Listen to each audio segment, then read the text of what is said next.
Israel Gaza উপত্যকার ঘনবসতিপূর্ণ Rafah শহরে আগ্রাসন চালানোর মধ্য দিয়ে পুরো মধ্যপ্রাচ্যকে ভয়াবহ বিপর্যয়ের মুখে ঠেলে দিয়েছে। 12 ঘণ্টার মাঝে ইসরায়েল রাফাহ শহরে অন্তত 36 জন ফিলিস্তিনিকে হত্যা করেছে, যার মধ্যে বেশিরভাগই নারী ও শিশু। আন্তর্জাতিক গণমাধ্যমের খবরে বলা হয়েছে, রাফাহ শহরে ইসরায়েল যদি পূর্ণ মাত্রায় আগ্রাসন চালায় তাহলে অন্তত 10 লাখ মানুষ নতুন করে উদ্বাস্তু হবে। ফিলিস্তিনিদের এমন সংকটপূর্ণ মুহূর্তে চুপ করে বসে থাকতে পারে না ইয়েমেনের হুথি যোদ্ধারা।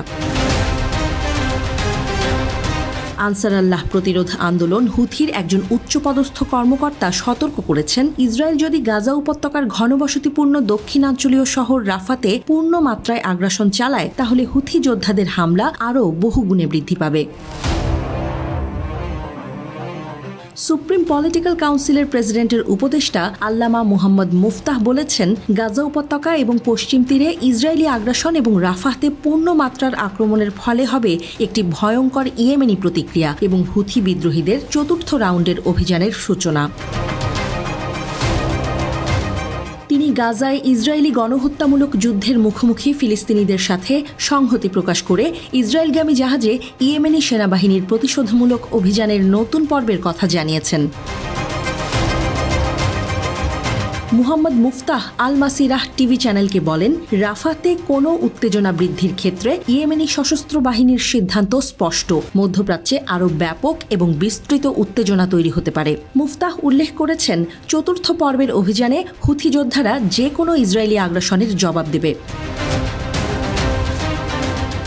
হুথির এই নেতার মতে, হামলায় বৃহত্তর বৃদ্ধি ইয়েমেনের হুমকিকে সফল করবে। প্রতিরোধ যোদ্ধারা তাদের লক্ষ্য অর্জন করবে এবং ইসরায়েলকে তাদের পরবর্তী কর্ম সম্পর্কে অনেক কিছু ভাবতে বাধ্য করবে, আর ইসরায়েল যে কোনো পদক্ষেপের আগে তাদের গণনা সংশোধন করে নেবে। ইয়েমেনি সশস্ত্র বাহিনীর মুখপাত্র ইয়াহিয়া সারি ইতোমধ্যে রাফাতে ইসরায়েলের প্রত্যাশিত আগ্রাসনের মধ্যে হুথির চতুর্থ পর্বের অভিযানের ঘোষণা দিয়েছেন।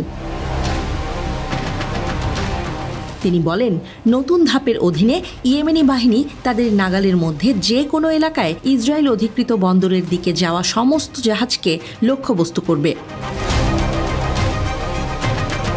ইসরায়েলি বাহিনী রাফাহ সীমান্ত ক্রসিংয়ের নিয়ন্ত্রণ নেয়। মিশরের সীমান্তবর্তী শহরে আশ্রয় নেয়া আনুমানিক 15 লাখ ফিলিস্তিনির জন্য মানবিক সহায়তার জন্য একটি গুরুত্বপূর্ণ পথ বন্ধ করে দেয়। ইসরায়েলি সরকার জানিয়েছে, কাতারি এবং মিশরীয় মধ্যস্থতাকারীদের পেশ করা যুদ্ধবিরতির প্রস্তাবে প্রতিরোধ আন্দোলন হামাসের একটি চুক্তি নির্বিশেষে তারা রাফাতে অভিযান চালিয়ে যাবে।